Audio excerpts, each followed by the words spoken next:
Instead of decentering, a man defends, or he shuts down, or he explains to make it look better, or he tries to fix it quickly so that his discomfort goes away. And it's not because he doesn't care, it's because his system cannot safely leave self-reference. Welcome to Reforged, a podcast by the Authentic Masculinity Project, a place where we have raw conversation about modern masculinity, capacity, complexity, integration, and authenticity. Hi, and welcome to Reforged, a podcast by the Authentic Masculinity Project. My name is Scott Alston Martin, and I am a licensed professional counselor. I am a somatic processing trauma therapist, and I am, more importantly, a very proactive relationship transformation coach. I tend to work with the demographic of men, although I've worked with many women in the past and definitely couples. Most men that I talk to, they don't realize, and this is kind of a society issue, that they have a capacity problem until a relationship kind of shows it to them. Not in theory, not in a book, not even in a podcast, in real time, like in conflict, in a moment where someone they care about is telling them, hey, when you do this, it impacts me like this. And something happens inside of them. They don't slow down. They don't get curious. They don't lean in. Instead, they defend. They shut down, or they try to control something. They explain, they correct, they leave. And afterward, if they're honest, they're left thinking, why did I do that again? And that moment is where most men meet their conditioning for the first time. And what I want to do today is I want to take the shame out of that moment and open the hood so that we can actually see the system that we're working with. Because if a man believes that moment means I'm broken or I'm the problem, he will defend or hide, sometimes violently. And that's what shame does. Shame doesn't create change. It creates protection. It creates contraction. It creates distance. So I don't want to do that here. We're not diagnosing men as bad. We're understanding how they were conditioned so we can begin to recondition, or as the title of the podcast, reforge. Because, anything that has been conditioned one way, the good news is that it can be conditioned another way. So let's maybe back up and start at the beginning. Most men, they were never taught how to relate to their internal experience. They were told that they were fine when they weren't fine. And they were told to stop crying. They were rewarded for being easy, low maintenance, strong. And what that does to a nervous system is it starts to disconnect the man from his own signals. He stops tracking what's happening inside of him, and he doesn't learn how to name it, feel it, or move with it. So, now you've got a grown man walking around without a map of his own internal state. And that reality alone limits capacity. And then you layer in peer culture. If he shows too much, he gets teased. If he's sensitive, he gets labeled. If he slows things down, he gets bypassed. So he learns quickly, I need to armor up. Humor replaces honesty. Performance replaces presence. And now he's not just disconnected from himself, he's also disconnected from authentic connection with other men. And that matters more than people realize, because men historically regulated in groups. They worked together, struggled together, witnessed together. Now, most men are alone with their own pressure, and isolation amplifies dysregulation. And then we add masculinity messaging, be a man. But no one defines what that actually means in a regulated way. More of a survival masculinity hierarchy kind of bullshit way. So he interprets it as suppression. I have to suppress myself. Hold it together. Don't need anything. Be decisive, but don't be emotional. Anger is allowed, but grief isn't. Frustration is allowed, but fear isn't. So now his emotional range is what? It's narrow. And if you have a narrow emotional range, you have limited flexibility. And if you have limited flexibility, you have limited capacity. And when we're talking about a neural system, that matters. Now layer in performance-based worth. Most men are not loved for their presence. They are valued for what they produce, what they solve, what they provide. So their nervous system becomes tied to the outcome. success equals safety. Failure equals threat. And that creates a constant background load, even when nothing is happening. Something is happening internally. There's pressure, there's weight, there's a sense of, I have to keep this together. And when that baseline is elevated, it doesn't take much to tip the system. Now, take all that into account and bring that man into a relationship. And this is where it becomes visible. Because relationship requires something very specific. It requires the ability to decenter, to step out of your immediate experience long enough to include someone else's experience without losing yourself. And some people call that empathy, but no, empathy is what you normally experience when you shift perspectives. Decentering is the capacity to make that shift. So if your nervous system is already loaded, already conditioned to protect, already lacking regulation, that move it's not available. So instead of decentering, a man defends, or he shuts down, or he explains to make it look better, or he tries to fix it quickly so that his discomfort goes away. And it's not because he doesn't care, it's because his system cannot safely leave self-reference. And here's where shame usually enters. He gets told, you're not listening, you don't care, you're selfish. And now he's not just dysregulated, he's also ashamed. And again, we said we weren't going to do that. But shame, the reason is because shame locks the system even tighter. It compresses it. So because now the stakes are even higher. Now it's not just about the moment, it's about his identity. And when identity feels threatened, defense goes up even more. And this is the loop that most couples get stuck in. Not because each person is bad, but because the system is conditioned and no one is seeing the system. We also have to talk about modern load. You know, the average man today is carrying financial pressure, work pressure, relational pressure, and he's doing it largely alone. There is very little structured decompression, very little co-regulation. Now, I'm not saying that women aren't also doing those things. I'm talking about his internal experience of how he's perceiving reality. So, you know, there's very little co-regulation in the way that we really need it to be. And sleep is compromised. And we don't say that to create containment as a management job for women, but that's what ends up actually happening a lot. His attention is fragmented. She will feel that. The nervous system never fully resets. And so he's walking into conversations already at a 6 or 7 out of 10 in dysregulation, and then something small happens, and then it spikes to a 9. And in a 9, you don't get empathy, you get survival. And this is probably one of the biggest issues when we talk about decentering is men spiking and not having the ability to decenter because they're in a protective mode. And so they never even get to the part where they have access to empathy.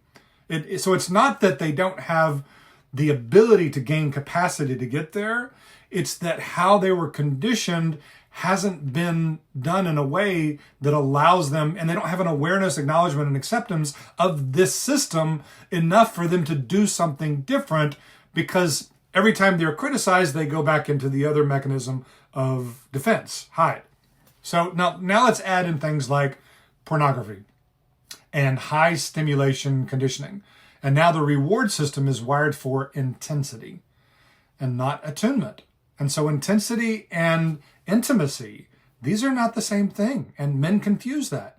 Slow connection begins to feel flat. Real intimacy requires presence, but his system is trained for quick discharge. So again, capacity shrinks. Then there's a cognitive piece.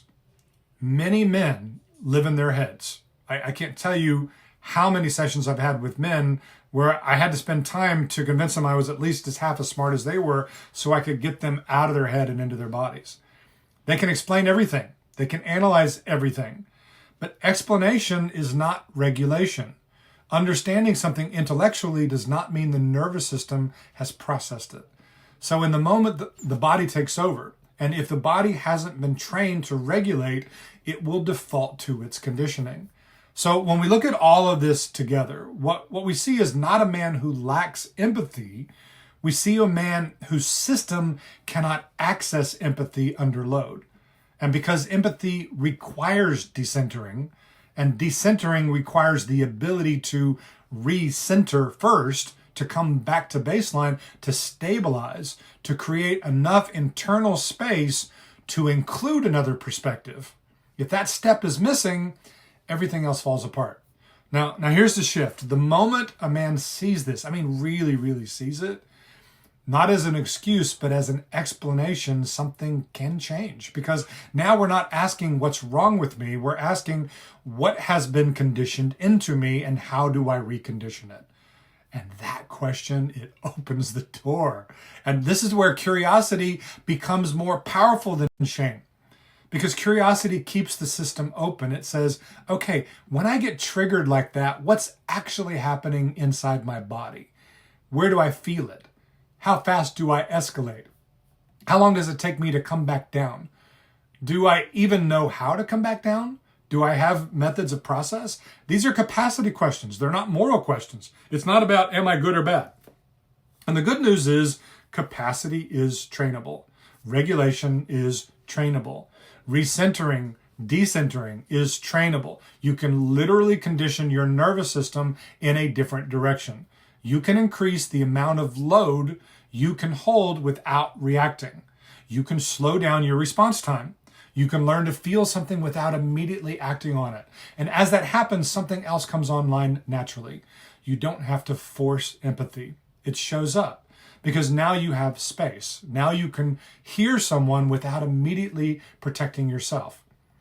But this requires a different kind of work. Like, it's not just mindset. It's not just communication techniques. It's somatic. It's repetition. It's learning how to track your body. It's learning how to breathe through activation instead of overriding it. It's learning how to stay present when everything in your nervous system wants to leave or attack. That's capacity. And there are different ways that we can address trauma in the past, also because there's different forms of whether or not we can somatically process something to complete an arousal trauma cycle in order to have cathartic release, or whether we need to stay in discomfort in a way that actually stretches and reconditions our neural system to stay 5% longer, 10% longer. And most men, they don't even know this is what they're working on. They think they're working on being a better partner or communicating better. It's underneath that. What they're really working on is expanding their ability to stay regulated under pressure. This is why I wrote the book Capacity, not as a solution, but as a beginning, as a way to give men language for what they're actually experiencing. Because once you can name something, you can work with it. And once you name it, it begins to lose some of its power. Once you can see the pattern, you can start to shift the pattern. And once you start to shift the pattern, your relationships change. Not because you force yourself to be different, but because your system can now do something that it simply could not do before. So if you're a man that's listening to this and you've had those moments where you react and later think, that's not who I want to be, I want you to hear this clearly. That is not a character flaw. That is a capacity ceiling. And ceilings can be raised. You can build something different. And if you're on the other side of this, if you're in relationship with a man and you're seeing these patterns, the question isn't just why won't he change? The question is, does he have the capacity yet to do what I'm asking? Because if he doesn't, then the work becomes helping him see it, not shaming him for it. And at the end of the day, this is about moving from survival patriarchal conditioning to a new sovereign presence, a new sovereign masculinity. From a place where he becomes the internal authority of himself. He's not listening for external self-validation to tell him what a man is supposed to be, which is ridiculous, right? So we want to move from reaction to response. So there's a lot of people that have partners. And of course, this goes both ways when we talk about capacity. But I coach men. So if a woman finds herself with a man that doesn't have capacity and doesn't want to listen about the ability to develop capacity, well, then now what, right? And generally what we're talking about now is boundaries. And boundaries are the way that we love each other.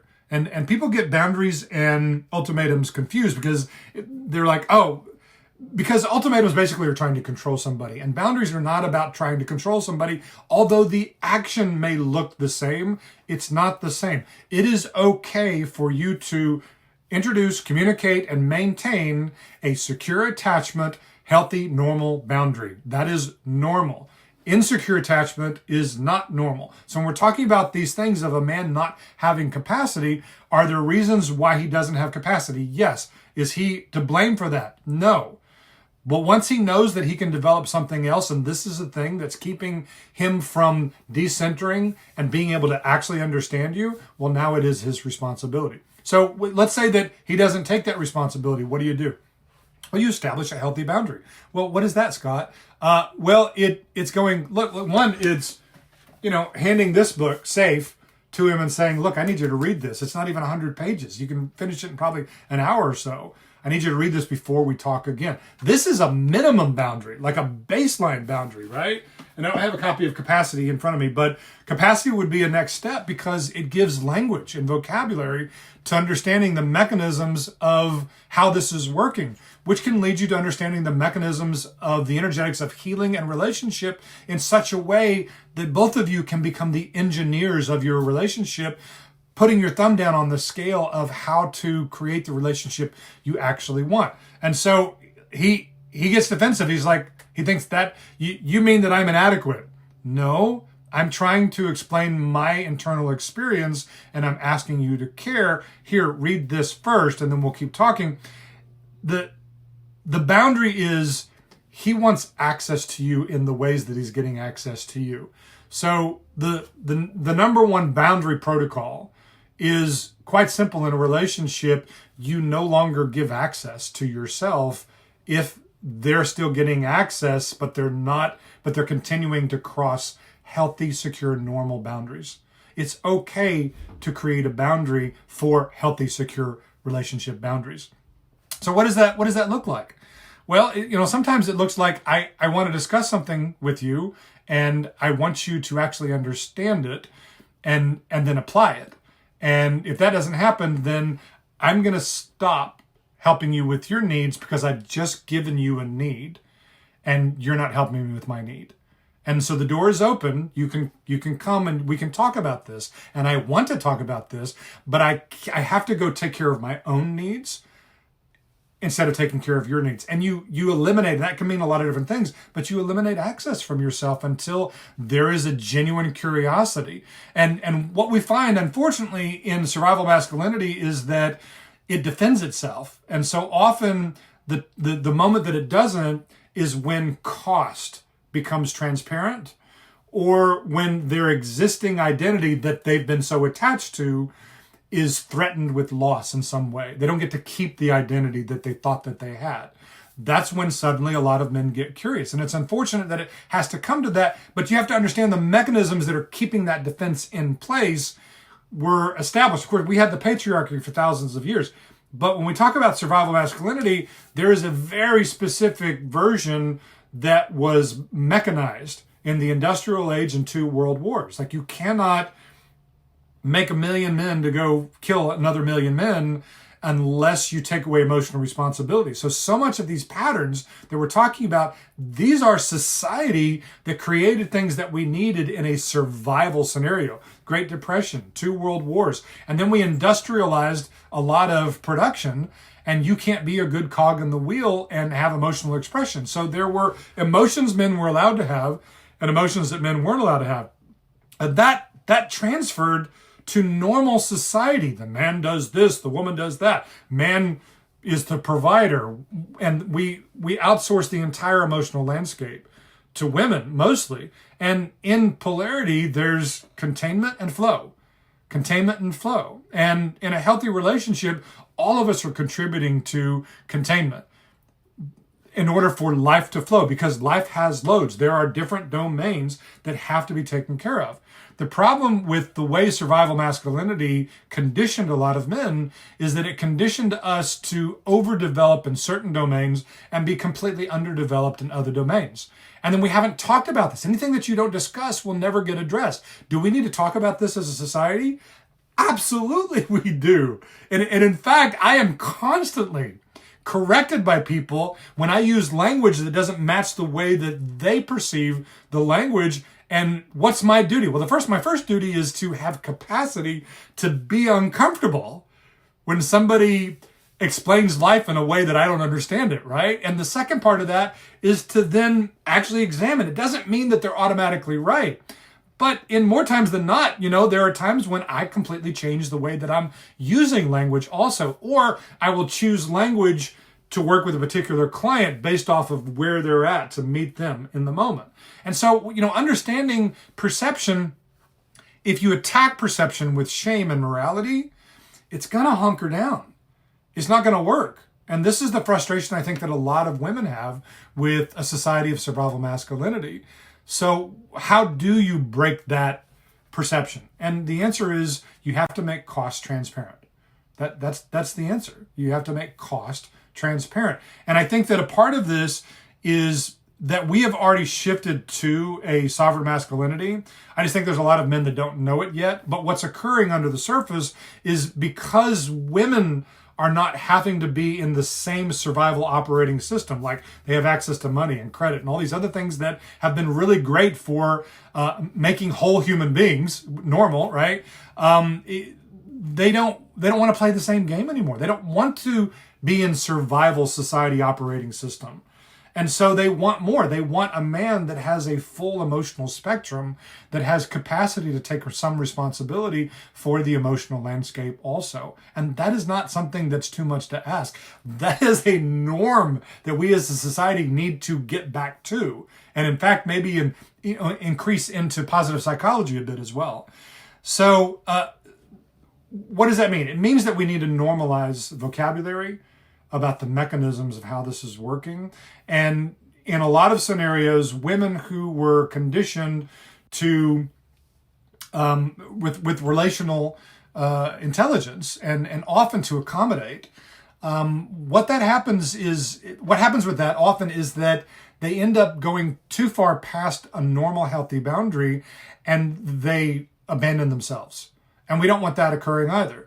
So instead of abandoning themselves, we do need women to understand that secure attachment, it's normal to create boundaries. That would be my wisdom for women, not just to go, throw your hands up with men and walk away, because as a species, we need you to do something other than that, right? But I get it. I get it at why, when you can't find a man that has the ability to decenter and actually understand what you're feeling, it's very difficult to feel safe. And if you don't feel safe, there's a whole lot of other things in intimacy that are not going to be occurring. And we can talk about intimacy and all the different domains of that besides just sexual, and how to work with that, how to work with libido. All of these are things that we work with in the ecosystem. My advice to men: get curious about your own capacity before it's too late, because in evolutionary science, females are the ones that have natural selection. And that's going to occur. And the question is not whether or not women need to lower their standards. The question is are we as men going to learn this before they eliminate you from the gene pool? Okay, guys, thank you for your time. I hope this has been helpful for you. I hope that you will check out the library of books, the ecosystem of information that we have for men to shift their reality and begin building the lives that their soul actually came here to live. Okay, take care. Thank you for listening to Reforged. Remember to like and subscribe for more.